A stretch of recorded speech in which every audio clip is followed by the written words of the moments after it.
பலாக்கொட்டையை வறுத்து சாப்பிடுவோம், இல்லைனா குழம்பு வச்சு சாப்பிடுவோம். நான் ஃபஸ்ட் டைம் பலாக்கொட்டையில் ஒரு ஹெல்த்தியான லட்டு தான் ட்ரை பண்ணேன். டேஸ்ட் ரொம்பவே சூப்பராக இருந்துச்சு. அந்த லட்டு எப்படி பண்ணுறதுன்னு பார்க்கலாம். பலாக்கொட்டையை நல்லா வறுத்து எடுத்துகிட்டு, நிலக்கடலையும் வறுத்து தோல் எல்லாத்தையும் எடுத்துகிட்டு மிக்ஸி ஜாரில் சேர்த்து கொஞ்சம் கொரப்பாக அரைச்சி எடுத்து வச்சுருங்க. அப்புறமா ஒரு கடாயில் இனிப்புக்கு தேவையான அளவுக்கு நாட்டு சர்க்கரை, கொஞ்சமாக தண்ணி, 2 ஏலக்காய் சேர்த்து நல்லா கொதிச்சதுக்கப்புறமா நம்ம அரைச்சி வச்சுருந்த பலாக்கொட்டையும் வேர்க்கடலையும் சேர்த்து கலந்து விடுங்க.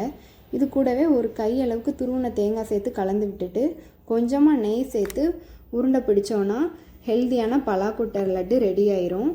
இதில் பாதாம் முந்திரி போட்டு செஞ்ச மாதிரி டேஸ்ட் ரொம்பவே சூப்பராக இருக்கும். யாருமே பலாக்கொட்டையில் செஞ்சதுன்னு கண்டுபிடிக்க மாட்டாங்க.